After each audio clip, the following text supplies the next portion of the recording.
Tonight's our first frost, believe it or not, and it's already November 17th today. So I have to dig up these sweet potatoes or I think they'll freeze up. You can see the mounds that I planted. So this is where the plants were planted, and the wind today has taken them, the dirt off of the top. Isn't that interesting? That under each of these, and it's kind of a shame that I have to do this because they're growing so lovely here in the black dirt. But ooh, that's a huge one. Kind of a small one there. And this is just one mound, so this came from one plant that was a volunteer.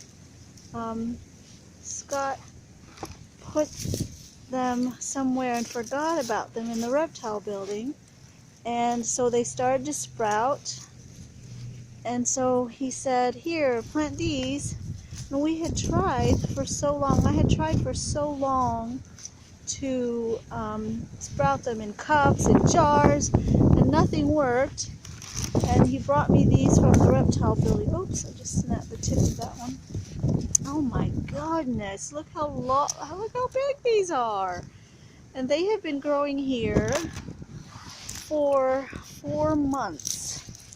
So, and people online have told me that the big ones like this are just as yummy and sweet as the smaller ones. So we'll have to see. Now I hear from online that I have to cure these now. Gosh, it's so windy. The neighbor's stuff is rattling around. So it's such a shame because look at all these shoots that are still coming out. And they kind of turned brown because we had 39 degrees overnight last night. So, oh my goodness, I don't think my phone's going to last long enough for me to get all of these.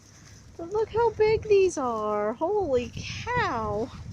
Some of these will go to the tortoises because they'll love them. But wow, I had no idea these were so big.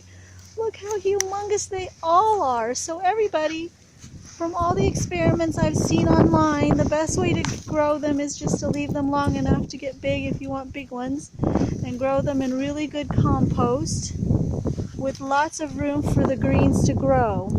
You can see the vines are kind of all over the place here. I just let them grow in this big area, and so the more greens I think produce, and I think length too, how long you leave them in the ground also helps you to get really big sweet potatoes. And if they aren't sweet to eat after we cure them, then I can add them in things, shred them, and maybe instead of zucchini bread I'll make sweet potato bread. And also, of course, the tortoises will love to eat them. So after this, I'm going to go back and get these little tips too, because those are edible for the tortoises will love those.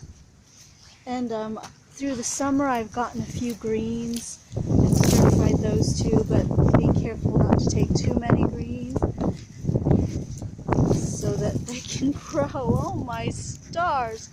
Look at this one. I can't even pick it up. It's so big. Holy cow. I know someone online is going to probably tell me this is not going to taste any good.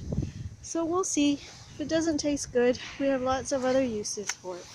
So this is my hand, everybody. And this is how big these are.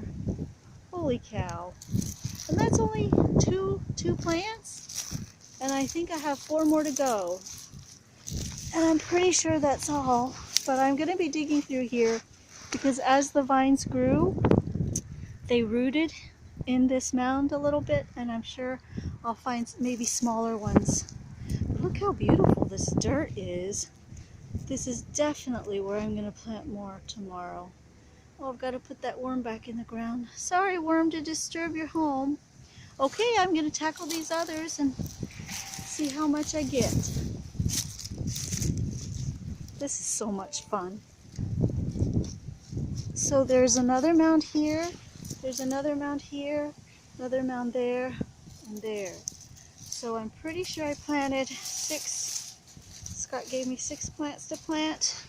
Well, before these vines started dying, I cut the tips of some of them, and I'm rooting them now in the house for next spring to plant. So, okay, I'm going to need both hands for these, so I'm going to go ahead and stop the video. This is so much fun!